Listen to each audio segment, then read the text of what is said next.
All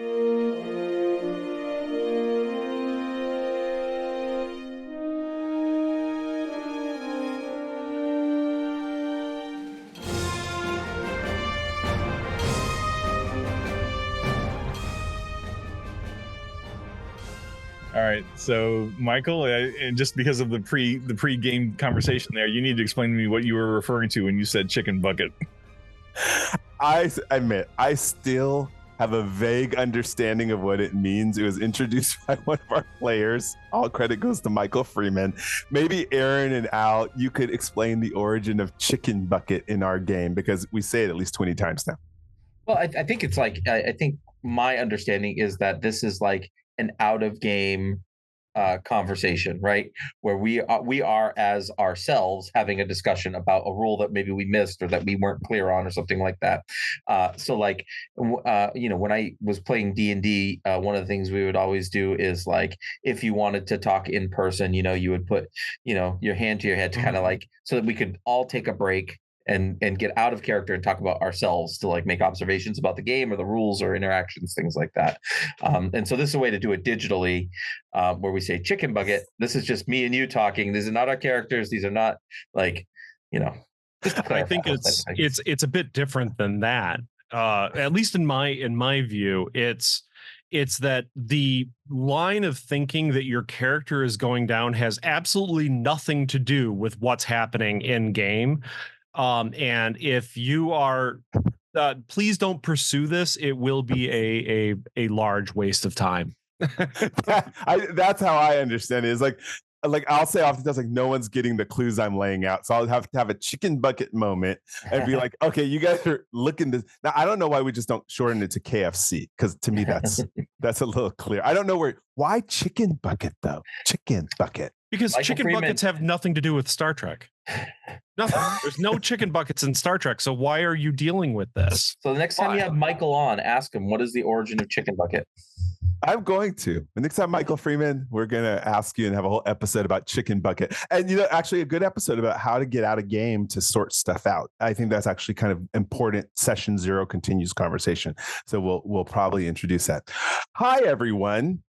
This is Continuing Conversations. I'm Michael Dismuke, a freelance writer for Star Trek Adventures and Captain's Log, and also a blogger on Continuing Missions, the #1 blog site for Star Trek Adventures and Captain's Log. And this is not a show unless I have my co-host, Jim Johnson. I love the staccato delivery. Hey, everybody. I'm Jim Johnson. I'm the project manager and line editor for the Star Trek Adventures RPG and the Captain's Log solo RPG, both published by Modiphius Entertainment, also a fiction writer on the side. And I am co-host on this here show with my co-host, Michael Dismuke, and whatever guests we have with us any given week. We are stronger with guests, I think, in my opinion, but we always have a good time together as well. But tonight, we're going to be talking all about 2nd edition characters and starships, how to convert them easily from 1st edition to 2nd edition. If we have time, we might even talk a little bit about converting them from Captain's Log to 2nd edition, but we're trying to stay on target. Half an hour. We're going to try to keep it Christmas sharp. Maybe stay on target. Stay on target. Wrong franchise. But actually, no, I think they talked about it in Prodigy. I think Prodigy is kind of bridging the gap between Star Wars and Star Trek a little bit. But anyway, so we'll try to keep this short and sharp here. So without more ado, I will introduce our guests and they can introduce themselves, talk about their current projects, and then we'll jump into it. So Al, please introduce yourself. How's it going? I'm Al Spader. I'm a freelance writer for Star Trek Adventures. I've also self-published a few things. I'm about to publish my Once Upon fairy tale role-playing game. In fact, when this airs, it might be actually up on Drive-Thru RPG, so go check that out. I do want to mention one thing to Michael.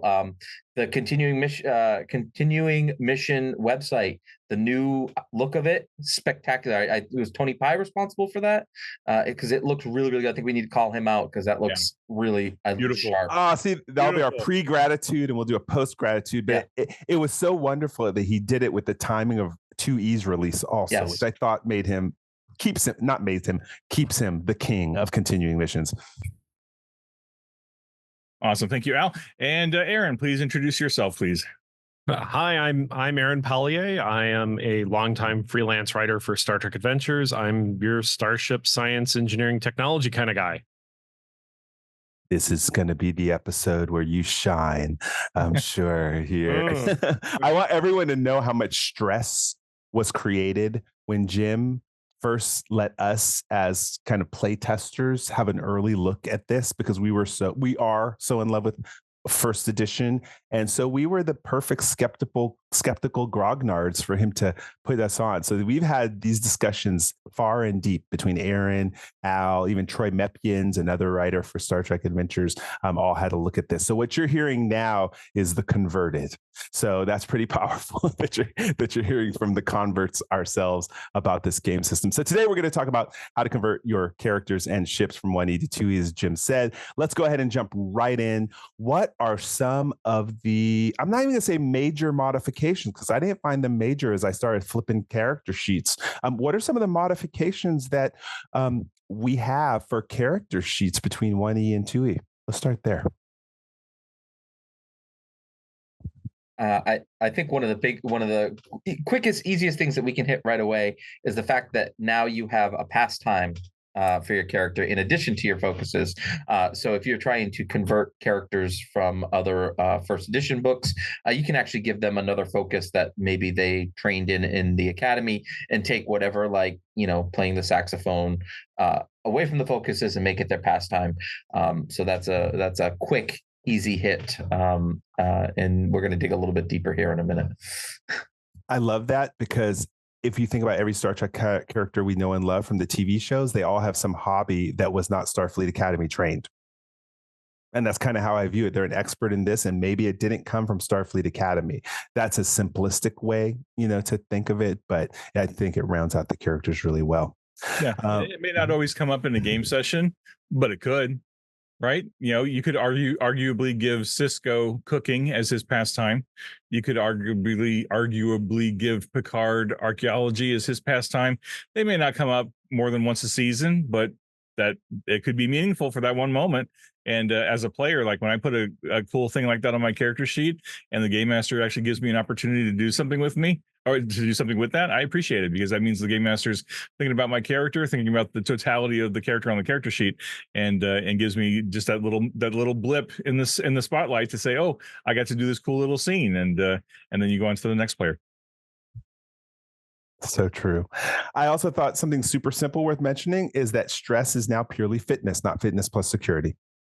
And last week we talked about how stress and injury works now, and I think it makes sense with the new system, since you can't just spend a bunch of challenge dice in order to max somebody out. Getting stress is a little bit more cumulative effect through series of rounds. Generally, I thought that this was a very simple fix. And to get a little bit more complex, I think one of the really important changes that we made that I'm really excited about is that player characters are able to get a species ability. When you pick your species, you get a species ability, and you're not forced to take a talent. One of your 4 precious talent slots, you're not forced to take something that it should be baked into the character, right? When I think of a Klingon, taking Brock Lowell, like, you don't really have a choice, right? Like, you are a Klingon, you have Brock Lowell. And in first edition, you kind of had to make that be one of your 4 talent slots. Some people kind of didn't love that idea, because of course, you may not have been min-maxing, but like, you want to take the most opportunity for the character mechanics that you have.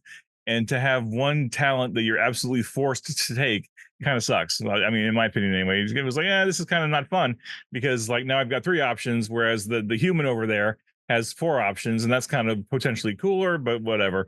So anyway, so what we've done is Nathan gave every species in the core book a species ability, which means every Trill has this, every Klingon has that, every human has this, and just to make something important and unique for each species that goes above and beyond just the species trait, right? There's actual mechanical benefit there. Well, generally, people are really starting with 6 talents, because you mentioned the 4 talents, then you mentioned the species talent, but there's also the role talent that people oftentimes forget to put onto their sheet. And so that's pretty major.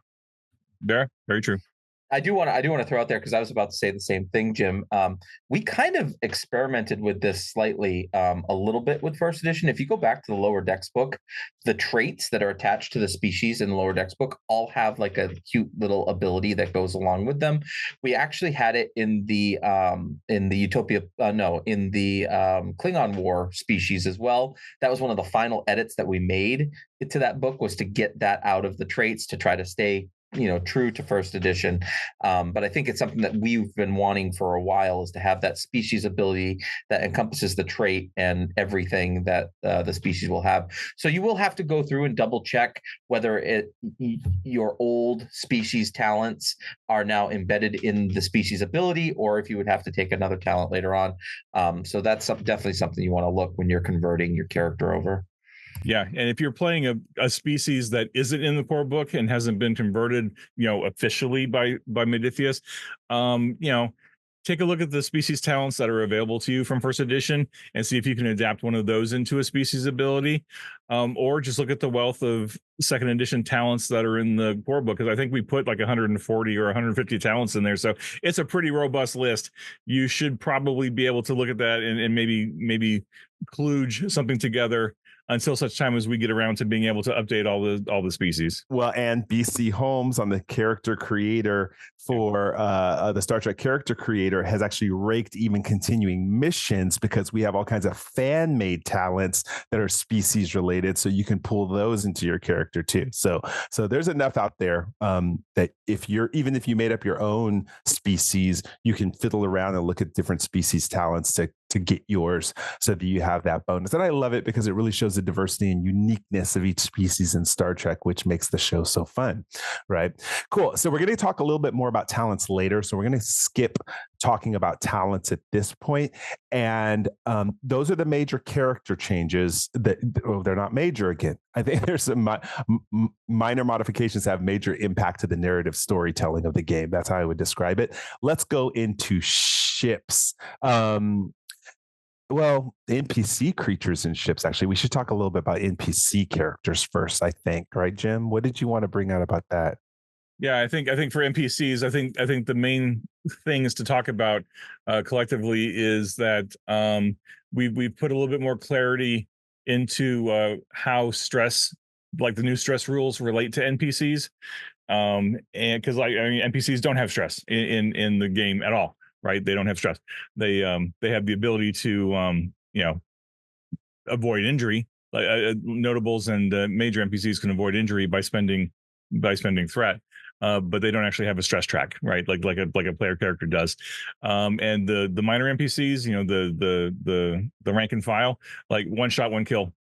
Or not kill, or one shot, one disabled, like whatever narrative thing is. One karate chop, one knockout. One karate chop, instant knockout. Right, it's the red shirts, it's the random Borg who gets shot before they adapt. Just to make it easy, right? Just to make it crisp and faster. The rank and file go down quickly, just to keep the narrative moving along. And so the NPCs, so stress changes them. I think Al, you mentioned this at the before we got into the show, talking about personal threat a little bit. Notable NPCs and major NPCs now come with a pool of threat that is specifically for them to use. It doesn't get added to the general threat pool. It's specifically for them, and that is designed to help show that the character is a little bit more than just a face on the screen, right? It's a Damar, it's a Ducat, it's a Kai Wynn, it's a major significant, it's a Q, it's a major significant character who brings a baggage with them to make your life more challenging. Yeah, and I think the standard for that is, I think it's 3 to 4 threat for a notable character, and then like 8 to 9 threat, for a big name recurring adversary. Just and you can tweak that as you need as well, but those are pretty much the foundation for making conversions on that level.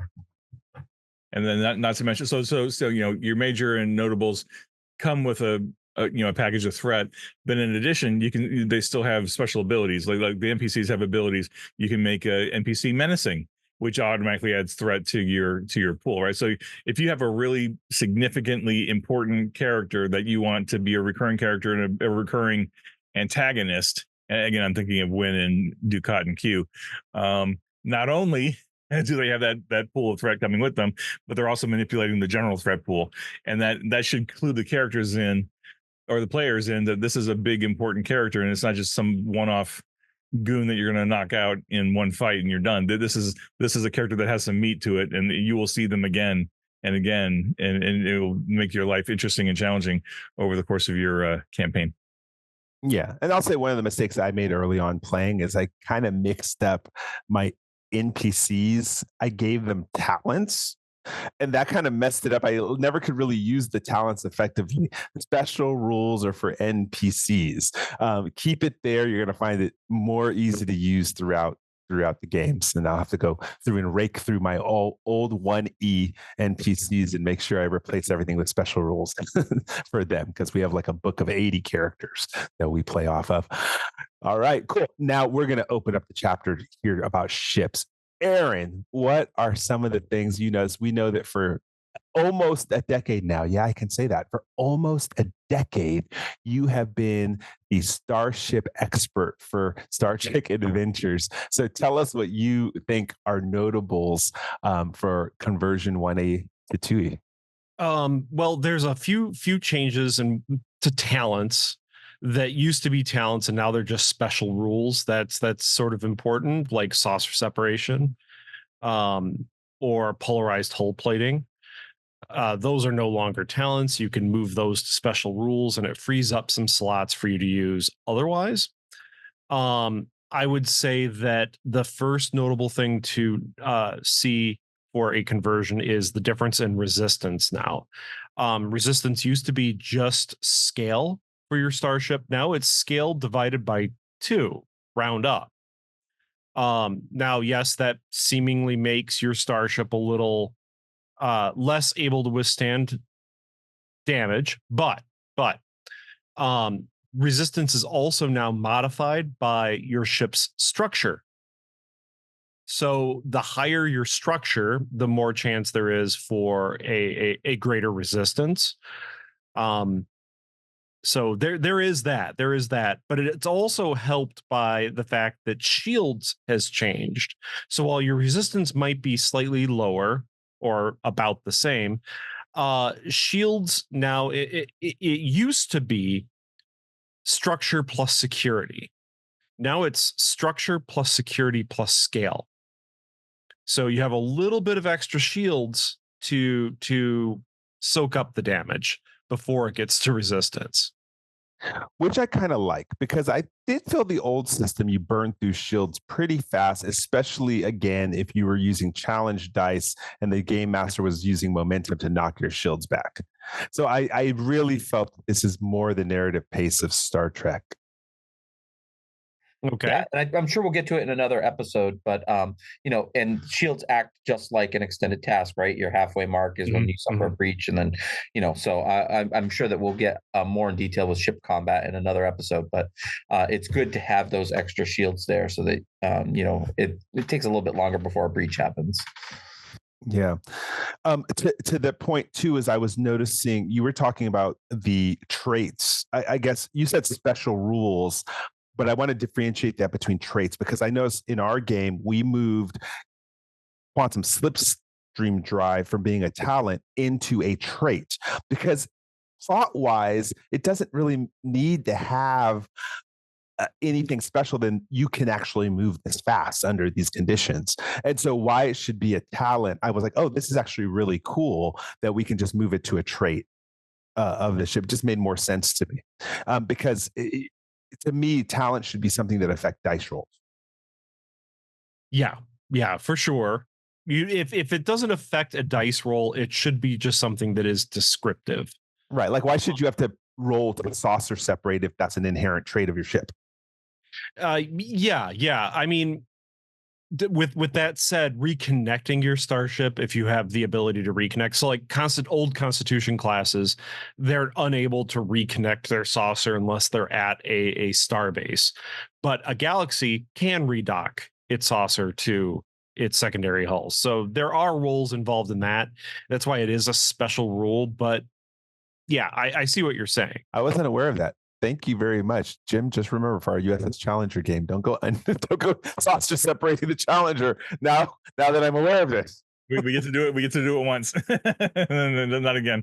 But no, actually, you all raise a really interesting point in that this is a part of the flexibility of the game, right? Where if you have a special rule and you think about it, and you're like, well, are we really going to mess with the mechanical effects of it, or do we want it just to be part of the ship? You could just skip the special rule part of it and just make it a trait. Right, like talking about the quantum slipstream drive, or if you're doing like a protostar type of ship, you got that extra engine, or saucer step for a Gaussy class. Maybe you just ignore that rule and you decide, you know what, we're never going to use that rule in game, or that special rule in game. Why don't we just make it a trait, and then you just throw it onto the trait line, and you're saving some real estate on your ship sheet for something else, right? There's nothing. I don't think there's anything really going to stop you from that, because the special rule is there to give you some rules and mechanics if you want to play with it, right? But even like Captain's Yacht for the Intrepid, it's inherent to the ship. Exactly. So why actually use a talent slot on it? Yeah. Fair. And so in that respect, a ship special rules are thematically similar to the new species abilities that we gave to species, just to have them, right? Like, no need to spend a talent slot on them. Just have it. There you go. Yeah, and I actually want to invite. I actually felt that because I know that you were hacking a lot of word count on this, Jim. If you would have assigned me, Al, and Aaron to come up with 6 pages of special rules, we could have, because our ship alone has so many It's in a different galaxy. They've been surviving on their own for 5 years. It's totally a hit bash ship. So I encourage people to use these as a basis, but if your ship has its own peculiarity, boy, I can't say it, its own specific cool thing that you can do, make that its special rule and modify accordingly. What else, Aaron, do you have? Instead of power rating, we've gotten rid of the kind of granularity of that and just changed it into something called reserve power. So your ship always has reserve power that can actually then be used to basically allow extra stuff to happen, or to bump up your shields, go to warp in a bad situation. The secondary reactors trait, not trait, talent, actually can affect this. You have extra reserve power, so to speak. So that is also a change. Yeah, we talk about that too, because I want to say that that's as simple as flipping an on and off switch. Before, we used to have to track power separately, but can we really talk? I love this simplification on this, because when all of a sudden you choose to use reserve power for something, there's a new twist to how you get power back, which we see common in every Star Trek episode, right? Geordi running around looking for power. So let's talk about that. What players need to incorporate into their round of action.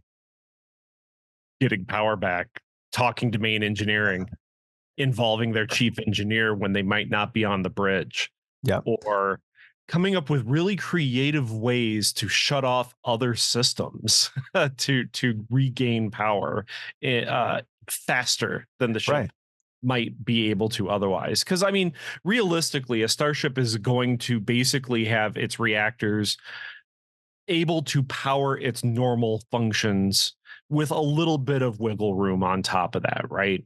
But when you're really expending energy, your reserves are going to go down. So what can you do? What can you do can you shut off life support to deck 13? Can you shut off the main deflector because you're really not at warp at the moment? Right. XYZ, and those become traits. And the more you go for reserve power, it also increases the difficulty of pulling more power and increases the complication range for things happening bad on the ship, which I thought was so cool. I'm like, thank you. Now you can narratively control it without needing a lot of mechanics and dice.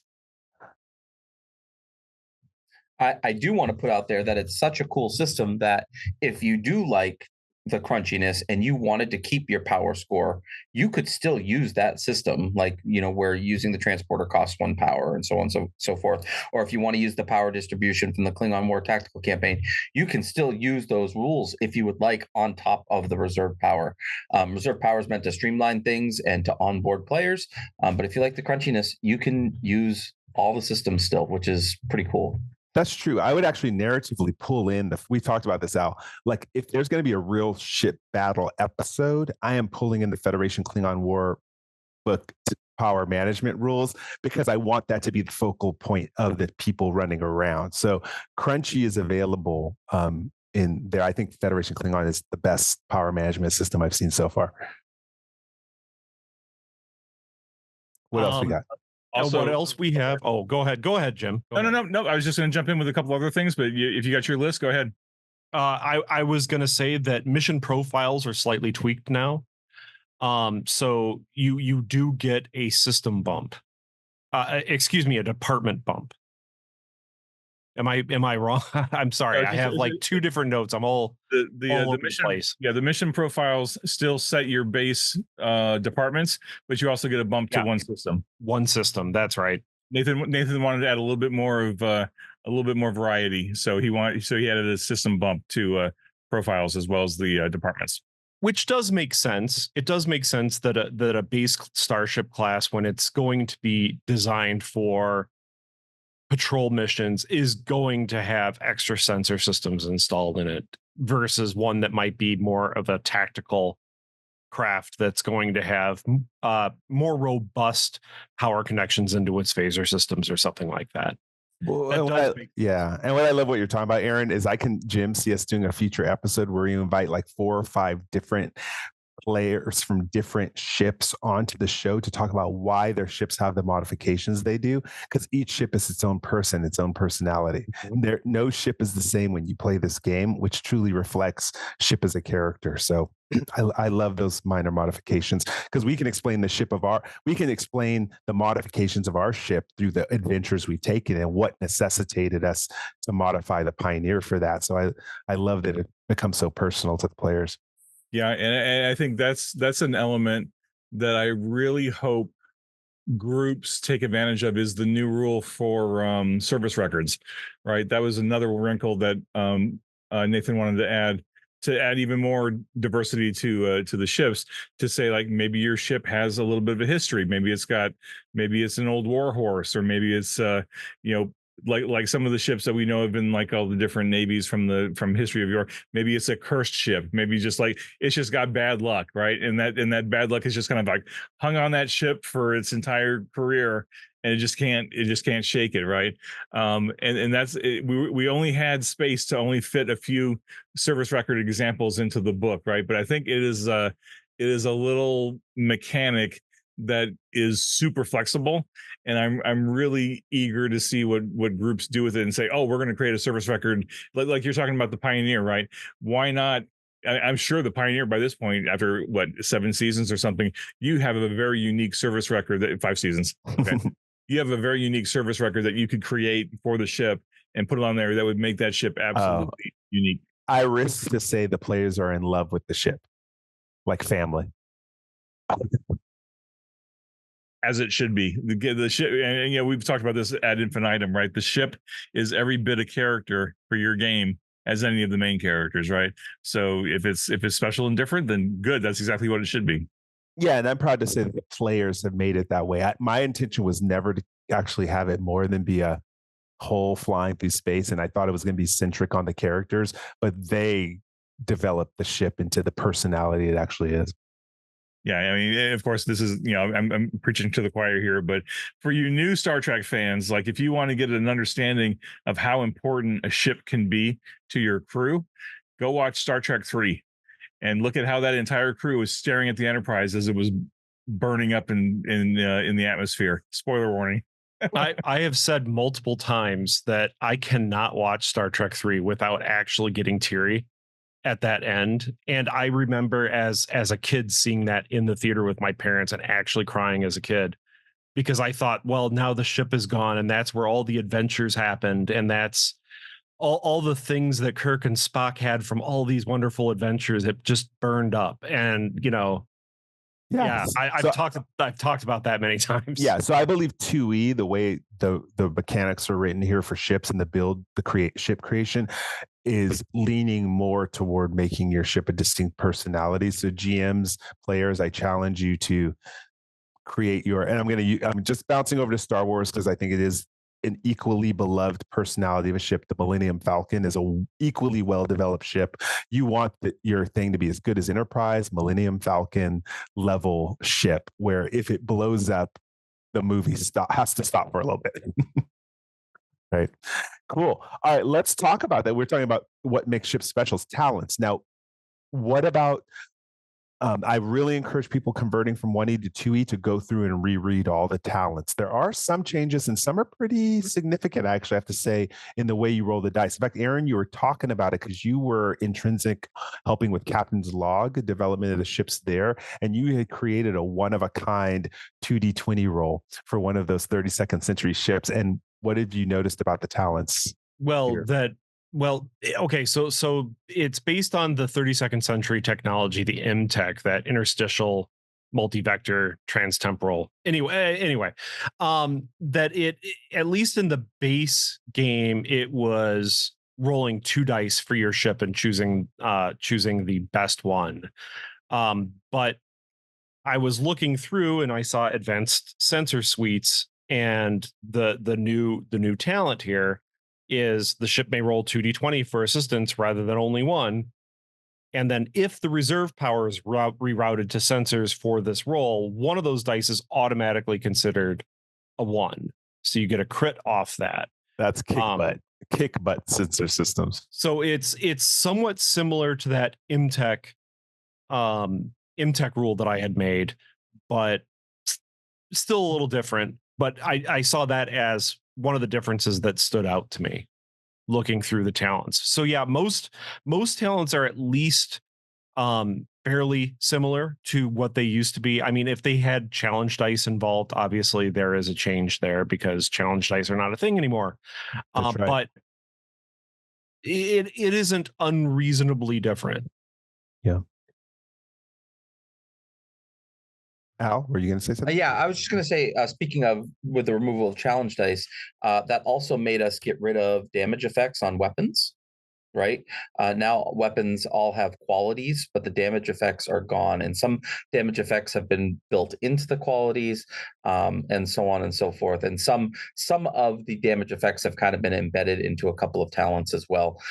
So just you need to be aware of that piercing and vicious and those type of things have changed because we don't have damage dice anymore.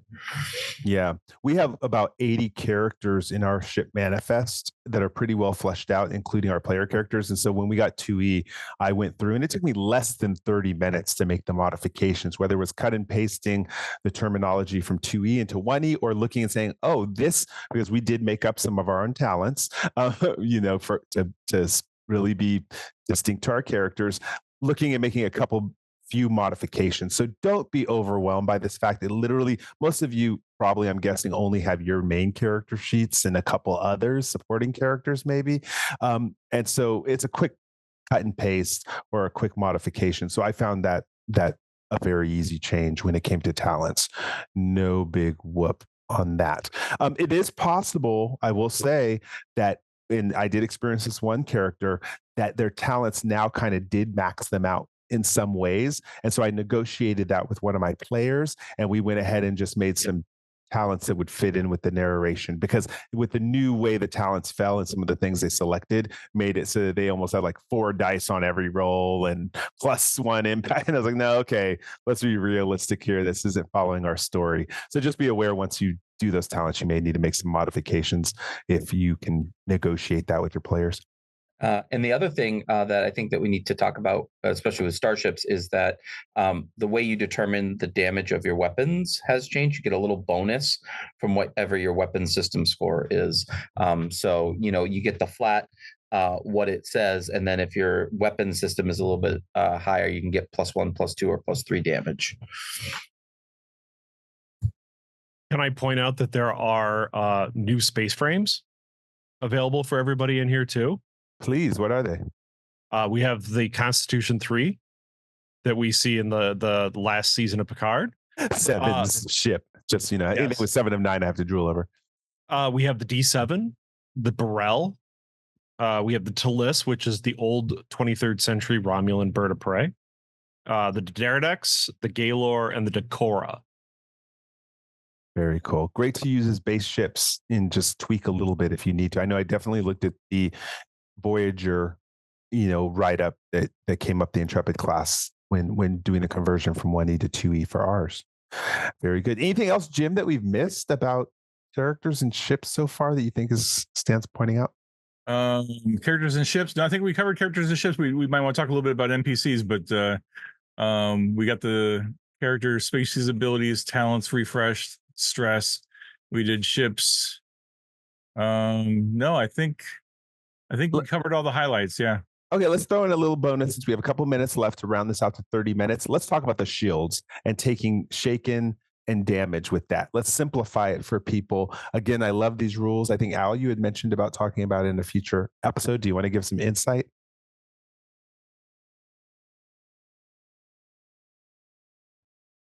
Yeah, I'm just trying to pull up my book here so that I know that I'm not misquoting myself like I did in the last episode.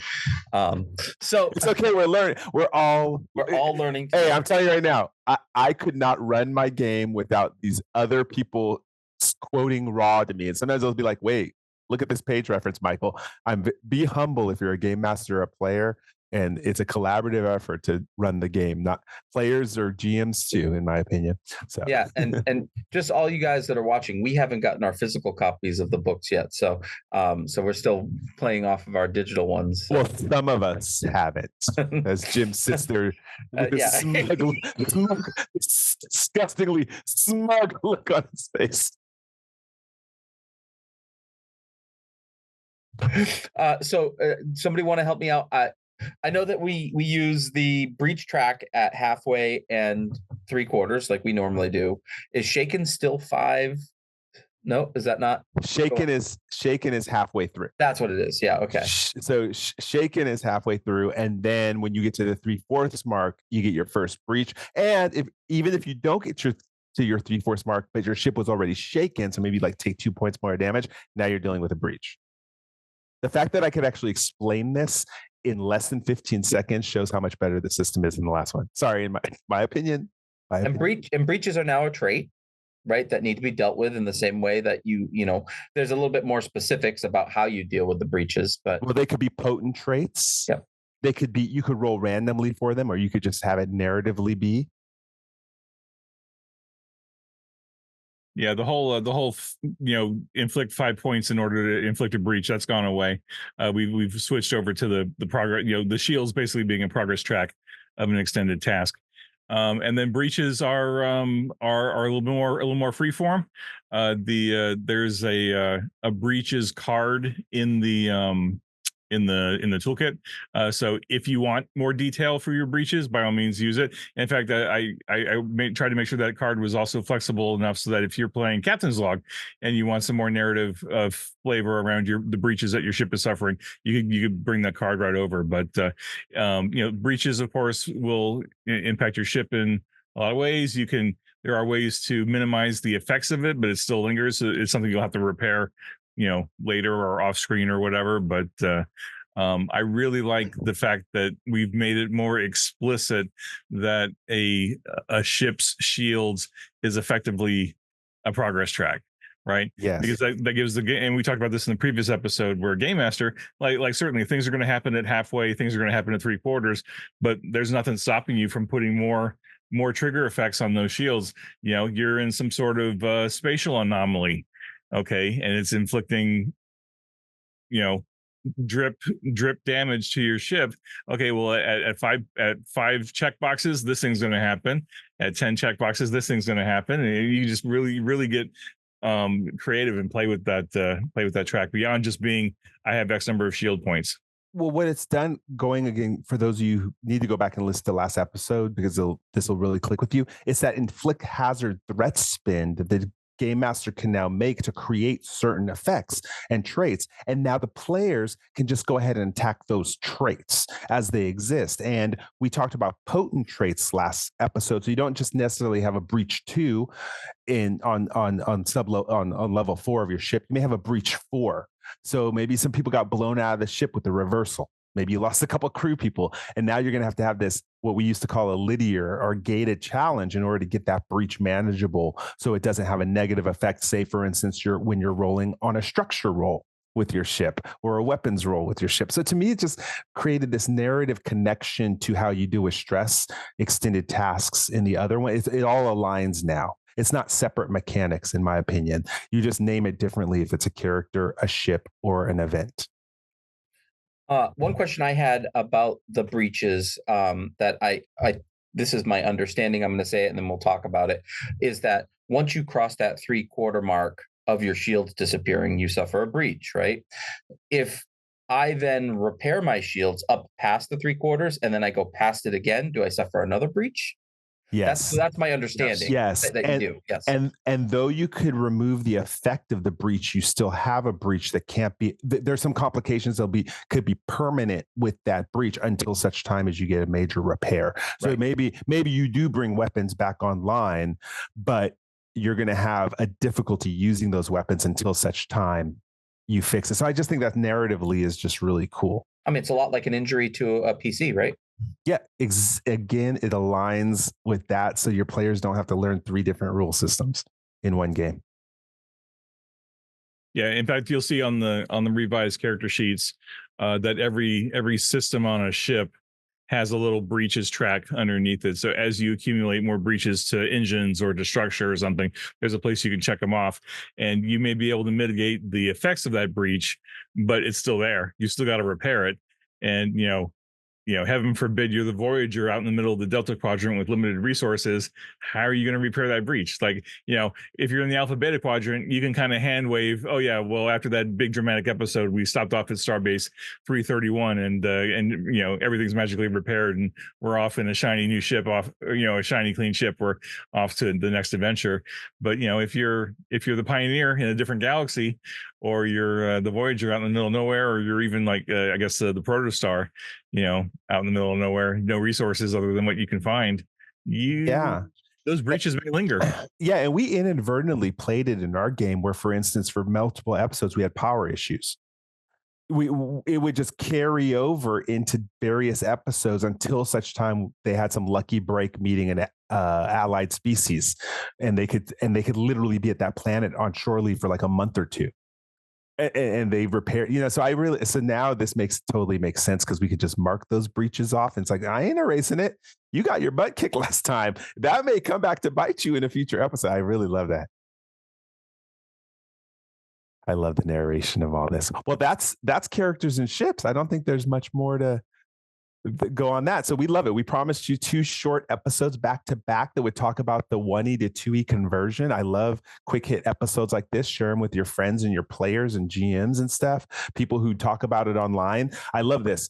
We always have new players and people hash this up as they come into the game. Now all you have to do is click links to these continuing conversation episodes. Be like, it's all here. So we're making your life easy. You don't have to type a lot. So let's go into gratitude. With all of this, I'm going to actually have to go ahead and give gratitude to Nathan Dowdell. I know he's been on our show several times, and also to the beta testers of all these games. I've mentioned it before.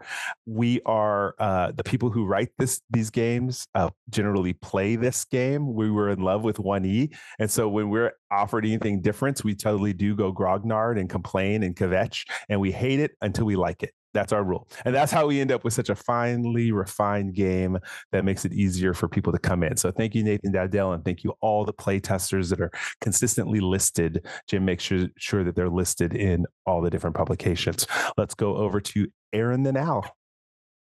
My gratitude will be to all the fans that have come with us on this journey from first edition to second edition and trusted us to put out a good product for everyone to enjoy and continue their voyage to the stars. Perfect. Mine's going to be a little self-serving. I want to thank Chris Birch. I've been reaching out about going to the commercial license for Sentience 2D20, and I asked him if he would like to sit down, if he could sit down and meet and talk to me about the process. And he put together an hour-long meeting for us and talked us through the process and what they can help with and all that type of stuff, and was super accommodating, super sweet, and like super educational. So Chris Birch, I appreciate you, and I can't wait to see where this goes. Al, I'm putting this out into the universe that your book is standing along Dreams and Machines at a future Gen Con. Maybe someday, we'll see. Shouldn't be too hard. You get that thing printed and into the via Modifius distribution chain. There's no reason why it wouldn't be there with all the other ones. But yeah, I'll throw that into the atmosphere too. Absolutely. I think we're looking at a Kickstarter in October, but we have not confirmed that as of yet. So awesome. We will rock that out. All right, Jim. Over to me. I guess.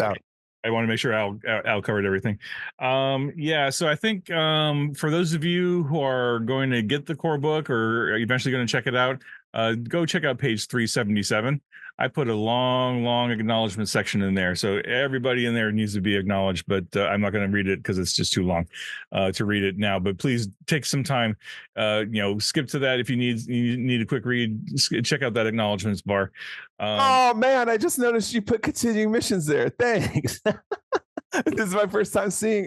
Never looked at that. Thank you for pointing that out. That's why you should read it, because you never know what's going to be in there. Anyway, there's so many. I mean, we're talking about characters in Starship, so let me focus this down a little bit. Huge thanks to Nathan and to the development team and to everybody who play tested second edition.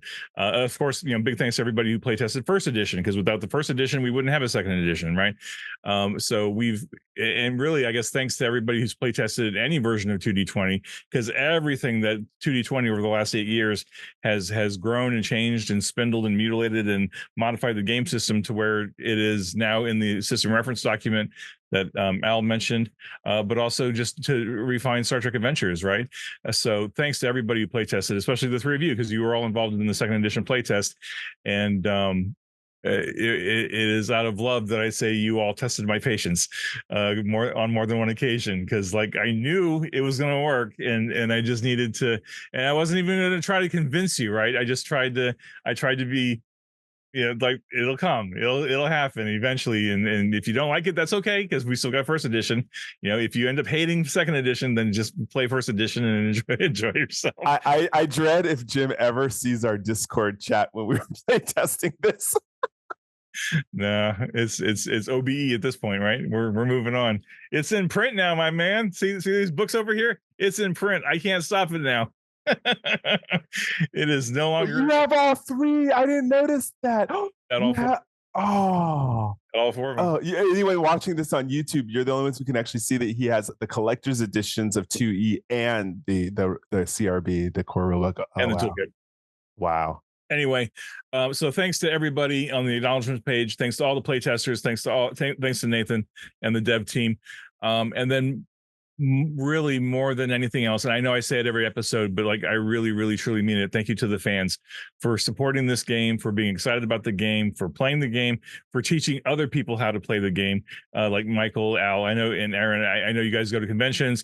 Troy, there's so many other people out there who play the game and take it to conventions and teach other people how to play it and have fun.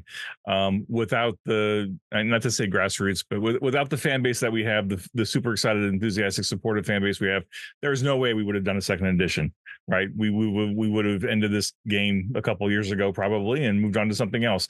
But the licensor loves us. They love what we're doing. The fans love us, and the fans love what we're doing. And that continual feedback that we get from fans is what led to second edition, right? So we listened. We changed so much about first edition moving into second edition, not just the mechanics, but just the quality of life, right? The look and feel, the utility, the value. There's just so much built into it. And we didn't get it 100%, right? But it's certainly a step forward, right? Which is what we want it to be. And I just can't wait for people to get it. So thanks, fans. thanks. This second edition is really truly for you. So thanks y'all. All right. Until next time, thank you, Al and Aaron, for joining us. IDIC. Live long and prosper. Be safe. Be well. We'll talk to you all next time.